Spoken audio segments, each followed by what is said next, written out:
लिख के ऐसी महान योद्धा को मैं निवेदन कर रहा हूँ। आए और अपने विचार रखे। माननीय राजेंद्र सिंह जोरदार नाम लगा दे। राजेंद्र की सिंगी, राजेंद्र की सिंगी, हरियाणा की आन की, हरियाणा की बान की, हरियाणा की शान की। बहुत बहुत धन्यवाद।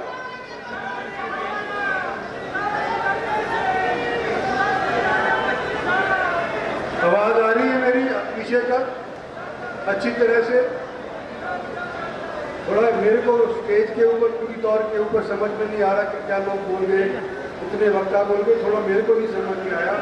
और आप भी को भी ना समझ में आए फिर हमारे यहाँ इतना बड़ा जलसा करने का कोई फायदा नहीं। सबसे पहले तो मैं धन्यवाद करना चाहता हूँ ओम प्रकाश धनखड़ जी कि हमारी इस सभा के अंदर बतौर अध्यक्ष उन्होंने आना मंजूर किया। और मैं इसलिए कहता हूं कि आज से कुछ समय पहले मैंने और दिग्गज नेताओं को बुलाया था। उस टाइम तो मैंने खुद रेवाड़ी के अंदर रैली करी थी और राजनाथ सिंह जी और मनोहर पर्रिकर जी ने दोनों ने हाँ करी थी कि 23 सितंबर को शहीदों को नमन करने के लिए हम रेवाड़ी जरूर पहुंचेंगे। और आते आते एक दिन पहले मुझे खबर लगी कि वो राजनाथ सिंह जी तो आएंगे, पर्रिकर साहब नहीं आ पाएंगे। और मुझे इस बात भी ये भय था कि मैं लोगों को बुलाऊं और शायद भारतीय दिग्गज नेता हमारे यहां पर ना पहुंचे। ओम प्रकाश जी का हल्का भी है, हमारे पड़ोस का भी है। पटौड़ा वालों, आपने बड़ा सोच समझ करके ये स्थान चयन किया। मैं सोच रहा था कोविड 2 साल से लोगों से रूबरू नहीं हुए, रेवाड़ी के अंदर, नारनौल के अंदर, अपने पुराने हल्के के अंदर, मौजूदा हल्के के अंदर अगर मैं किसी दिग्गज को बुलाऊंगा और एंड टाइम के ऊपर किसी भी वजह से वो इनकार कर गए तो मेरी क्या हैसियत बनेगी, मेरे लोगों की क्या हैसियत बनेगी। इसलिए जब पटौदा वालों ने मेरे को यहां आमंत्रित किया, मेरे कंधों पर से बोझ उठ गया। और पटौदा वालों, यादव सभा झज्जर वालों, जो आपने इतनी भारी रैली यहां पर पटौदा के अंदर करी है, उन शहीदों को नमन करने के लिए किया है, जगह जगह जाकर के लोगों को आमंत्रित किया है। जो फासला 2 साल से हम और आपके बीच के अंदर हो गया था, उसको पूरा करने के लिए जो किया है, स्टेज की तरफ से, हमारे सभी साथियों की तरफ से मैं आपका बहुत बहुत शुक्रिया अदा करता हूं।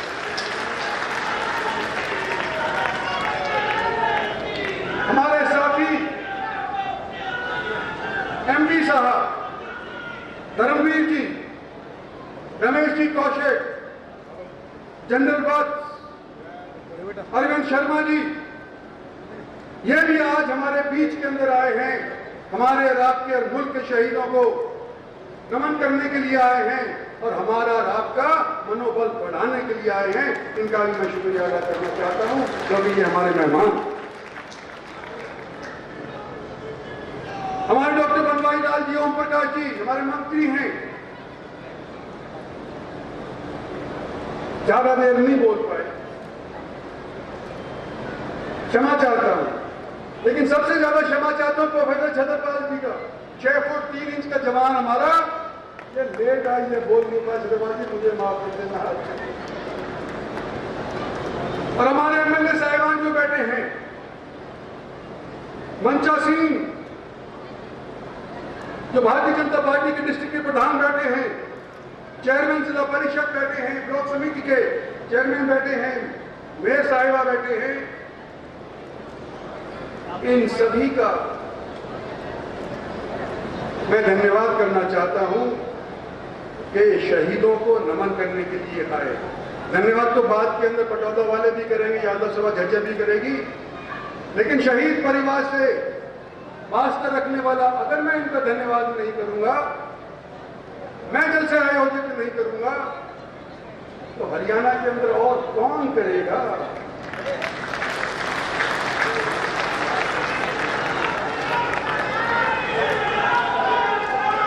और आज आपने हमारे को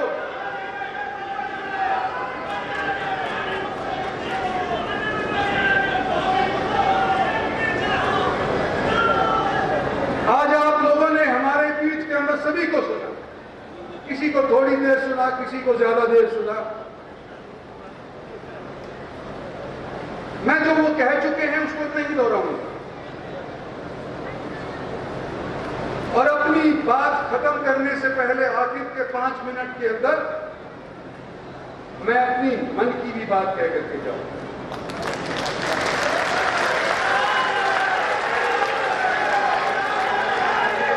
और मेरा आप लोगों से निवेदन है कि आप इधर उधर भी चले गए हो तो कृपा करके शेड के अंदर आ जाओ, मेरी मन की बात तो जरूर सुन करके जाओ। जिक्र हुआ नसीबपुर का 1857 का, कितने लोग मारे गए इतिहास है, उसके अंदर नहीं जाना चाहता, लेकिन जो इतिहास यहां आज नहीं कहा गया उसका मैं जरूर जिक्र करना चाहता हूं। यहां बैठे मैं देख रहा हूं दाढ़ी पहने हुए हमारे मेवाती भाई हैं।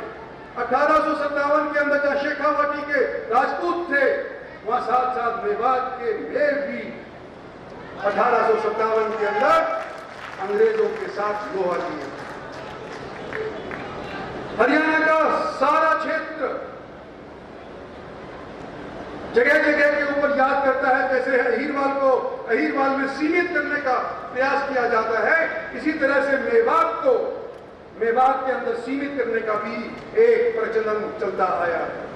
आज मेवात को सीमा से बाहर निकाल करके मैं ये कहता हूं कि जितना हम हिंदुओं ने शहादत की है, बराबर की शहादत हमारे मेघ भाइयों ने भी की है। हसन खां मेवाती राणा सांगा के साथ बाबर के खिलाफ लड़ते हुए शहीद हुए थे, उनके नाम के ऊपर कॉलेज है, आज उनको भी हम नमन करते हैं।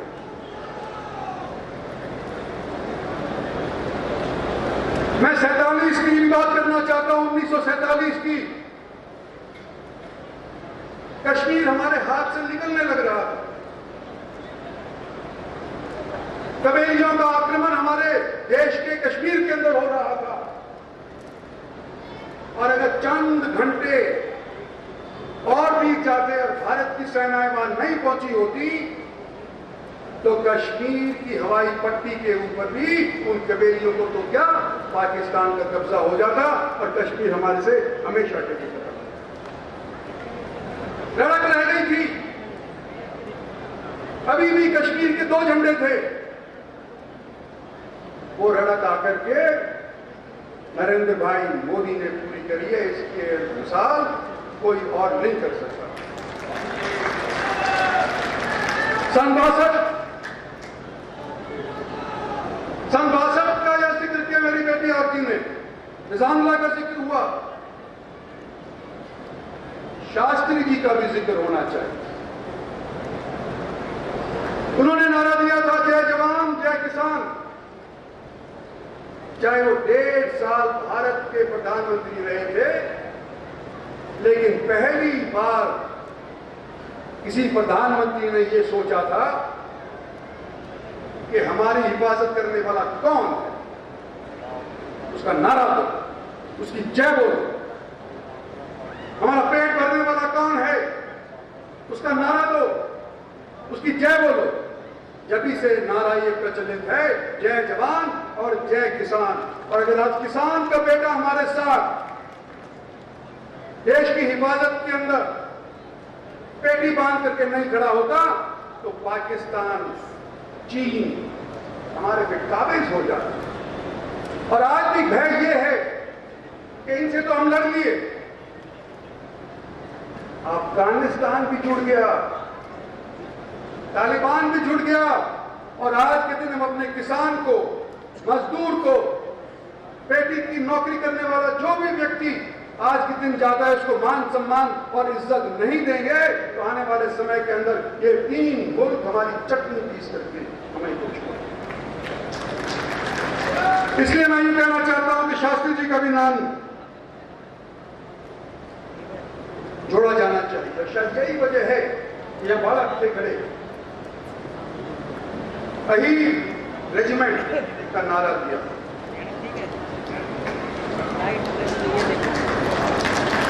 1857 के अंदर कुछ कौमें ऐसी थी जिन्होंने अंग्रेजों के साथ लोहा लिया, कुछ रियासतें ऐसी थी जिन्होंने अंग्रेजों के साथ लोहा लिया और उसके बाद अंग्रेजों के साथ दोस्ती नहीं डाली। तो कुछ लोगों की मंशाओं के ऊपर मंसूबे फिर गए जो चाहते थे कि फौज के अंदर हमारे भी नाम का एक रेजिमेंट हो, वो रह गए। चाहे वो गुर्जर हो, चाहे सैनिक हो, चाहे हीर हो, चाहे और हो, रह गए। हमारा राजनीतिक लोगों का यह फर्ज है कि जो अंग्रेजों की वजह से जो दुभात हुई थी, अगर उसको सुधार सकते हैं तो हमारे प्रति लोगों की आस्था है। मैं शुक्रिया अदा करता हूं यहाँ सभी बैठे हुए साथियों का कि आप लोगों ने यह अहीर रेजिमेंट की मांग जो मैंने उठाई थी उसका समर्थन किया। आपका बहुत बहुत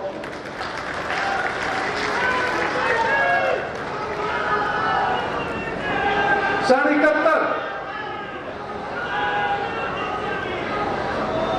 71 के अंदर पाकिस्तान का विभाजन हो गया, बांग्लादेश अलग बन गया, पाकिस्तान इधर को रह गया। 93,000 पाकिस्तानी सैनिक बंदी बन गए और हमने क्या किया? भाई हम तो दरिया दिल हैं, जाओ अपने मुल्क जाओ, हमें कुछ नहीं चाहिए, तुम्हारी यही वोट है। और उनको वापस पाकिस्तान भेज दिया और वो लोग उसके बाद जगह जगह के ऊपर हमारे चोबे बार बार मारते रहे। 100 जगह से हमारा खून हमारे देश की देही में से निकालते थे। हमारे को आज के दिन ये सोचना होगा कि क्या हम राजनेताओं ने वाजिब फैसले अनेक बार किए या नहीं किए, और अगर वाजिब फैसले नहीं थे, गलत फैसले थे, तो वो दोबारा से दोहराए नहीं जाए। मैं कारगिल का जिक्र करना चाहता हूं। फौजें लड़ती हैं, उनको हथियार दिए जाते हैं, बंदूक पकड़ो, तोप पकड़ो, ग्रेनेड पकड़ो, एटम पकड़ो, पकड़ो, फेंको दुश्मन को, मारो।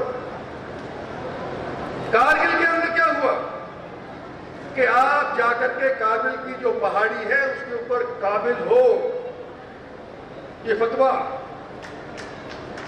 हमारे फौजियों के कप्तानों ने, फौजियों के जनरल ने दे दिया और साथ साथ क्या कह दिया कि तुम्हारा एक हाथ हम पीठ के पीछे बांधेंगे, सिर्फ एक हाथ से लड़ाई करो। और वो कैसे कि तुम पाकिस्तान की सरहद में नहीं जाओगे, हिंदुस्तान के सामने पाकिस्तानी खड़े हैं तो सामने लड़ाई करोगे, पीछे से नहीं घेरोगे, एयरफोर्स का इस्तेमाल नहीं करोगे, सारा मामला इंटरनेशनल हो जाएगा, बड़ा युद्ध छिड़ जाएगा। एक हाथ पीछे बांध करके और तुम अपनी जान बेशक गवा लो, लेकिन इंटरनेशनलाइज नहीं होना चाहिए मामला। तो ये भी मैं सोचता हूं ठीक नहीं हुआ, लेकिन हमने फतेह फिर भी पाई कारगिल।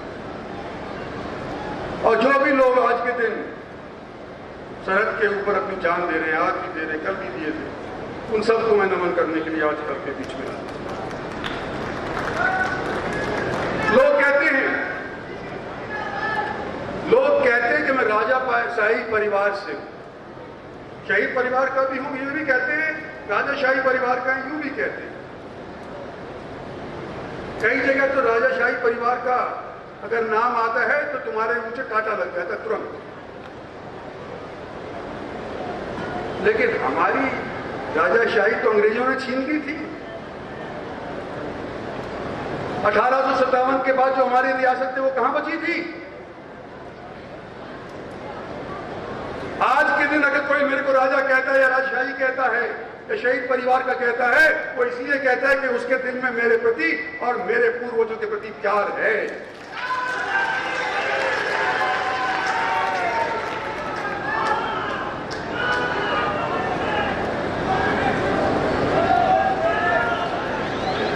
मैं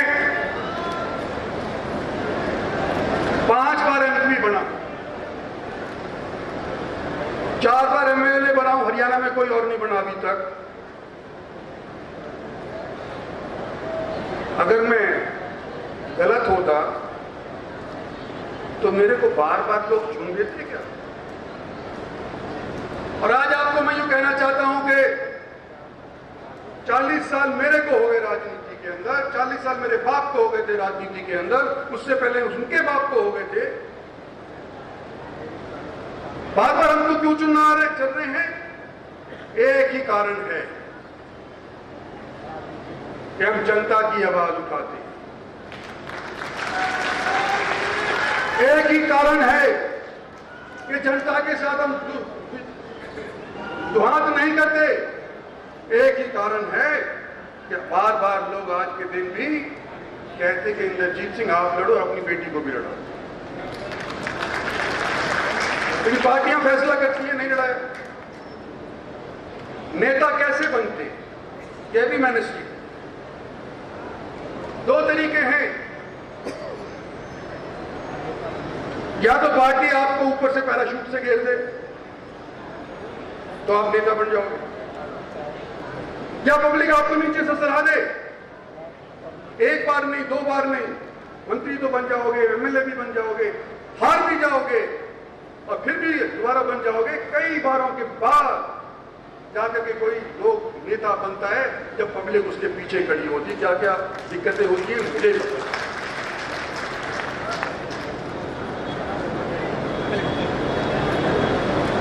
ये 2 तरीके तो मैंने बता दी कि या ऊपर से आ जाओ या नीचे से आ जाओ। मुझे फक्र है कि मैं नीचे से आया और कोई यूं मेरे से कह दे तूने आने की फिरकत क्यों नहीं शुरू करी? भाई मेरे बस की नहीं, इसलिए मैं ऊपर से नहीं आ सकता था क्योंकि पब्लिक मेरे साथ है। तो मैं कैसे करूं? पब्लिक के साथ मैं धोखा तो नहीं कर सकता। तो मुझे इस बात का फक्र है। आज के दिन मैंने एक और चीज देखी है।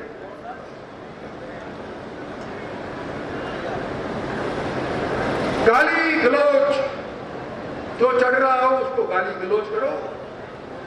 कुछ साथी हमारे मीडिया के उसका साथ दे देते हैं, अखबारबाजी हो जाती है, उसका नाम छप जाता है, मीडिया के अंदर आ जाता है, वो नेता कहलाने लगता है।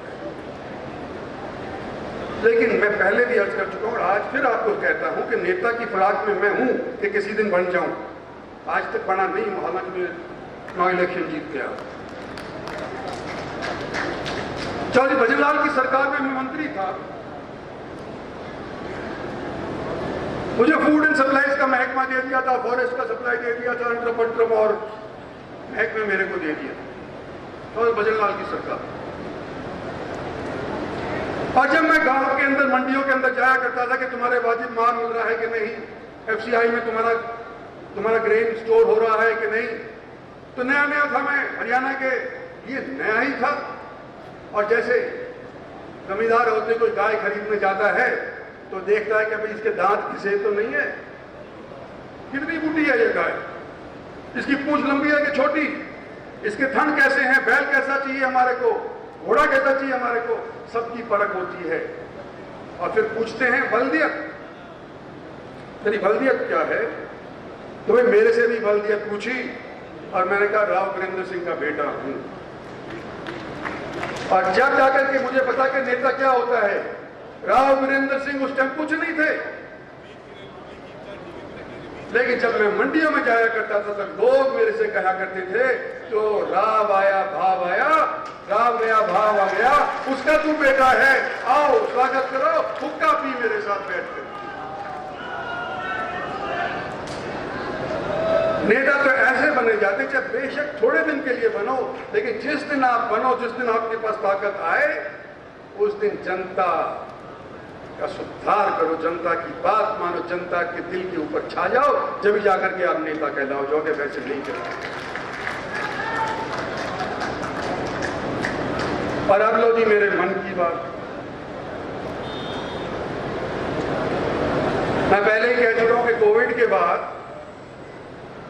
हम लोगों का धन्यवाद भी नहीं कर पाए। 10 सीट दूसरी बार भारतीय जनता पार्टी को मिली। एक बार सन 99 के अंदर मिली थी, जब कारगिल का युद्ध संपन्न हुआ था, खत्म हुआ था, हम विजयी हुए थे। और एक बार अब मिली जब दोबारा से नरेंद्र भाई मोदी को प्रधानमंत्री के तौर के ऊपर प्रोजेक्ट किया। हम धन्यवाद नहीं कर पाए, क्योंकि इलेक्शन हरियाणा के हुए, और हरियाणा के इलेक्शन के अंदर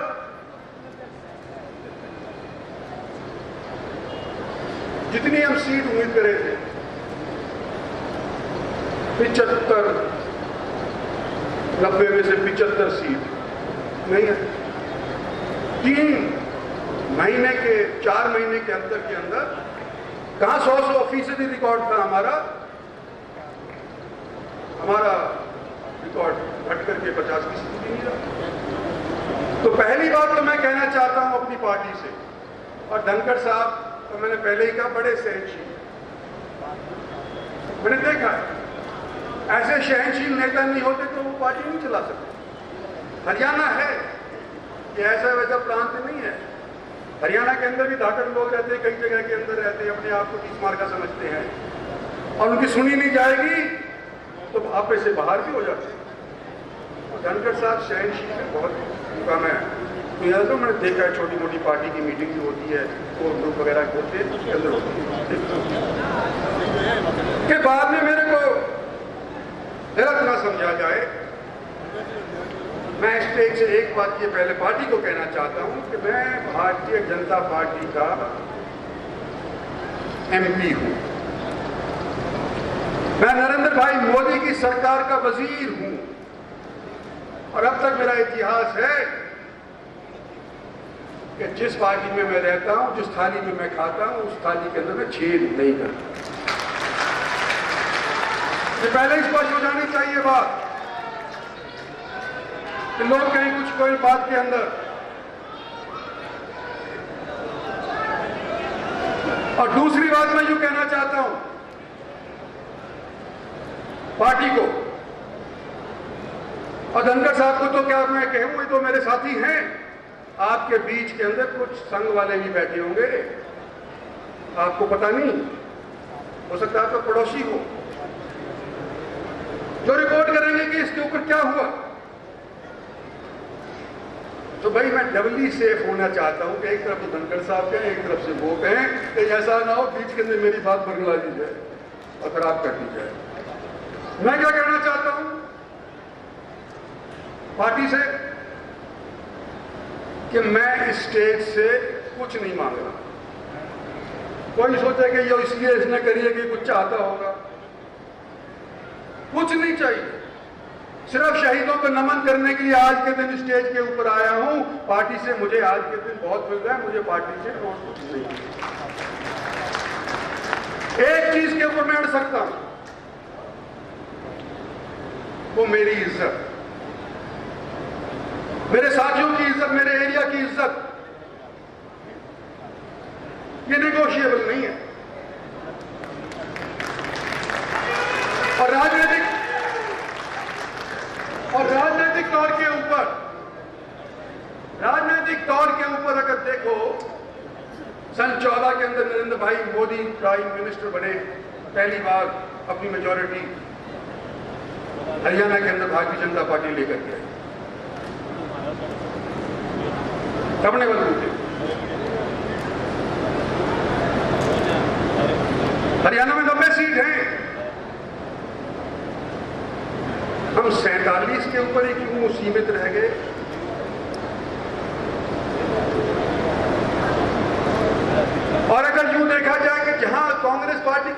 बोलती थी, जिस एरिया को आज के दिन हम और आप अपना कहते हैं,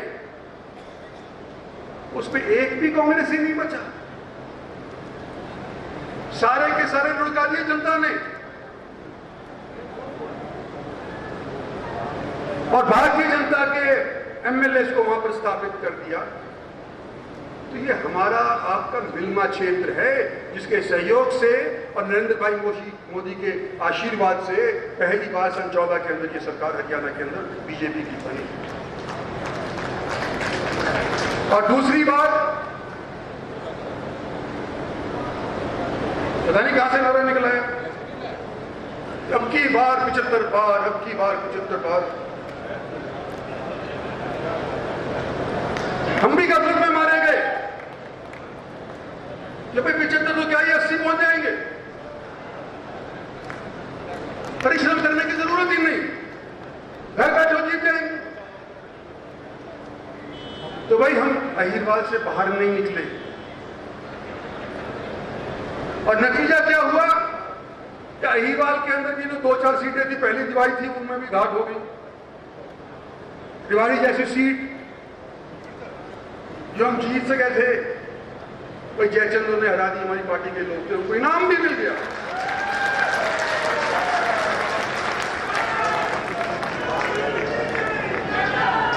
और मैं क्या आपसे एक चीज पूछ सकता हूं कि क्या हम अहिरवाल तक की सीमित लड़े, नसीबपुर की ही लड़ाई लड़ेंगे या किसी दिन पानीपत की भी लड़ने के लिए चलेंगे?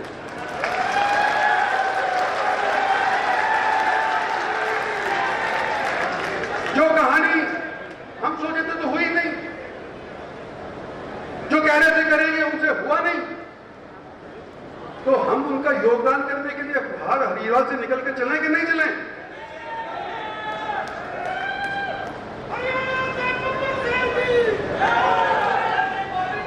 और ये जो 2 सरकारों में हमारा योगदान है, नरेंद्र भाई का आशीर्वाद है। सरकारें बनी हैं, अभी 3 साल बकाए, 3.5 साल और बकाए हैं। एक सवाल और करना चाहता हूं कि जितनी हमने योगदान दिया, क्या उसका वाजिब इनाम हमारे को मिला? मैं नहीं पूछ, ये मैं आपके विवेक पे छोड़ता हूं, इसका जवाब नहीं चाहिए मेरे, ये मैं आपके विवेक के ऊपर छोड़। और मैं यूं कहना चाहता हूं, जैसे मेरी बेटी ने कहा घर में देर है, हम ये क्यों करोड़ेंगे।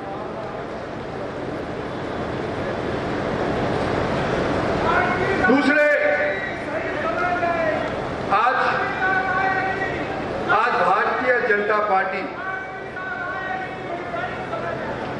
भारतीय जनता पार्टी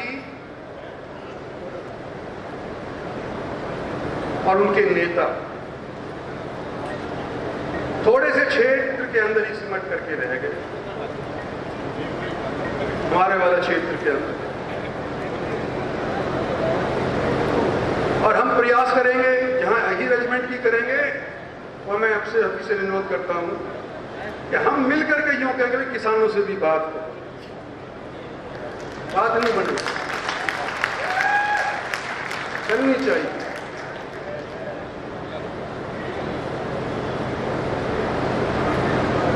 मैं जवानों को कुछ कहना चाहता हूं, कोई अपना इतिहास पढ़ो, समझो। आपकी अभी नई नई बुद्धि है, पूरी तरह से मैच्योर नहीं हुई है, क्या पता क्या निर्णय ले बैठो, उल्टा सीधा।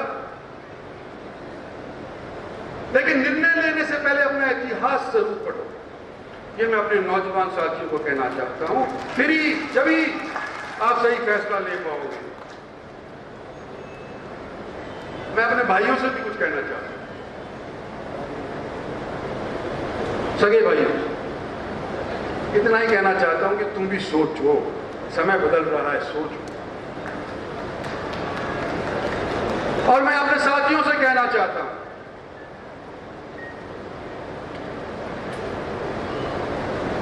मैं जनता का सिपाही हूं, फौजी का बेटा और मैंने अपना ईमान नहीं खोया है अभी तक।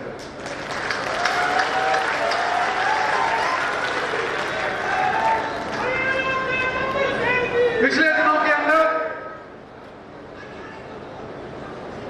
अहीर कॉलेज हमारा मेरे बाप ने चलाया, मेरे दादा ने चलाया, उसका विवाद छिड़ गया। 90 साल की लीज खत्म होने जा रही थी, तो वो जमीन मालिकों से हमने खरीदी थी, उस पर विवाद छिड़ गया कि भाई सोसाइटी के नाम इंद्रजीत सिंह ने जमीन खरीद ली है और 30 साल के बाद ये बेच करके मुनाफा खाएगा। मैं 30 साल जीऊंगा, कोई सोचे। और मुझसे अपनी खुद की जमीन नहीं समझ रही, मैं दूसरी खरीद करके क्या करूंगा, मेरे को अपनी बहुत है। और मैं आपको यूं कहना चाहता हूं कि प्रताप सिंह कैरों की निगाहें इस अहीर कॉलेज के ऊपर रही थी, मेरे बाप ने रोका। चौधरी बंसीलाल की निगाहें इस कॉलेज के ऊपर रही थी, मेरे बाप ने रोका। हमारी पार्टी के कुछ नेता थे, उनकी निगाहें इसके ऊपर थी कि ये इसका सरकारीकरण हो जाए। गवर्नर को जाकर के चिट्ठी दिए थे, किसी ने उसको पार्टी से नहीं निकाला, मैंने रोका। और जो मैं रोकता आया हूं या मेरा बाप रोकता है, जिस संस्था को अहीर कॉलेज कहते हैं, कि उसको लिए जमीन मैं बेचने के लिए खरीदूंगा, अपनी बेच लूंगा, मेरे तो 2 पीढ़ी आगे तक चल जाएगा काम। आपको विश्वास दिलाता हूं स्टेज के ऊपर से और सामने वाले ऊपर वाले की मौजूदगी के अंदर, शहीदों की रूह के सामने, कि इसके अंदर रत्ती भर का भी करप्शन नहीं हुआ।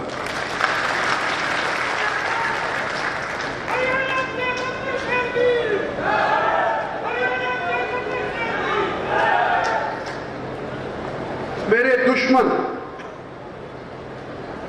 के बारे में भी कुछ कहना चाहता हूं। अगर अपनी जिंदगी में कोई दुश्मन ही नहीं बना पाया तो क्या?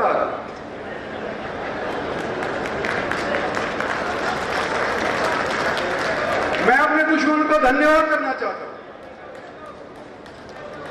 सार्वजनिक तौर के ऊपर,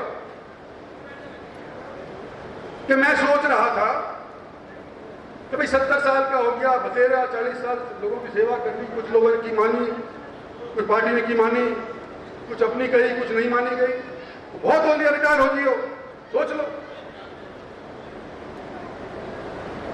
लेकिन मेरे को दे चोपे, दे गुस्से कि इंद्रजीत सिंह तो रिटायर होने वाला है, ये लो रगड़ तो रौन दो इसने। और मैं अपना मन जो घुलमुल था कि रिटायर हूं या ना रिटायर हूं, पक्का हो गया, मैं रिटायर नहीं होगा।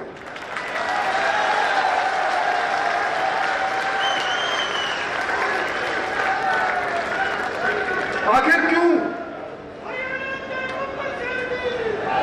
आखिर मैं रिटायर क्यों हूं? सेहत से दुरुस्त हूं, ना मेरे को कोई मेंटल प्रॉब्लम है, ना मेरे को ब्लड प्रेशर है, ना मेरे को मिर्गी आती है। और 50 साल के से किसी से दौड़वा करके देख लो, बराबर की दौड़ में बाहर में जाऊं तो समझ गया ना? तो मैं रिटायर क्यों हूं? और एक सलाह भी देता हूं अपने दुश्मनों को कि मैं औरतों के खिलाफ, अपाहिजों के खिलाफ, मरीजों के खिलाफ नहीं लड़ता। कृपा आप लोग अपनी सेहत का ध्यान रखना, मौका फिर से मिलेगा मेरे साथ में लड़ने का। 3 साल बचे हैं अभी इलेक्शन के अंदर, विधानसभा के 3.5 साल बचे हैं। सेहत का ध्यान उनको रखना चाहिए, जब तो मजा आएगा, कोई लड़ाई होगी। और अगर आप हरा देते हैं तो बेशक तांडव कर लेना, लेकिन आज थोड़ी जल्दबाजी है, आज कांड करने का समय नहीं। और मैं खत्म करना चाहता हूं एक शेर से।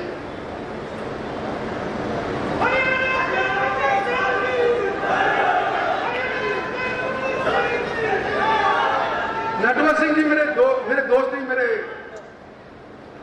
गाइड थे, समझ लो। भरतपुर के शाही खानदान से रिश्ता रखते थे।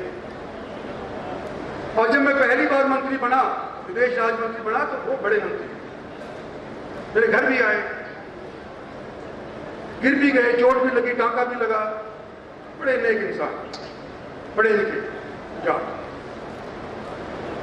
और उन्होंने मुझे एक शेर सुनाया जो कि आपके लिए मैं देना चाहता हूं। परवाना हूं, मुलाहिजा फरमाइए। परवाना हूं, शाम तो हो, शम्मा तो हो। परवाना हूं, शाम तो हो, शम्मा तो हो। चलने के लिए हूं तैयार, कुछ बात तो हो। तो आप लोगों का आज इतना भारी समूह देख करके एक चीज और कहना चाहता हूं जो हेनरी फोर्ड ने कही थी। हेनरी फोर्ड है, उसकी गाड़ी भी चलती है, मर गया बेचारा, अमेरिकन था। उन्होंने कहा था कि जब लोग इकट्ठे होते हैं तो शुरुआत होती है। वो शुरुआत आज आपने कर दी। कितने ज्यादा तादाद के अंदर इकट्ठे हो गए कि आधे से ज्यादा तो वहां मोड़ से ही उल्टे हो गए। जब कौन पैदल चलेगा 5-6 किलोमीटर, मोड़ से ही वापस हो गए, गाड़ियों बैठ के हमने देखे। तो वो कहते हैं कि जब लोग इकट्ठे होते हैं तो शुरुआत होती है। जब लोग इकट्ठे रहते हैं तो तरक्की होती है, प्रोग्रेस। और जब लोग इकट्ठे काम करते हैं तो कामयाबी होती है। तो मैं आज आपसे यह कहना चाहता हूं कि पहली पौड़ी तो आपने आज के दिन साध ली, भाई इकट्ठे रहो और इकट्ठे काम करो। आने वाला समय आपका और हमका सभी का होगा। धन्यवाद।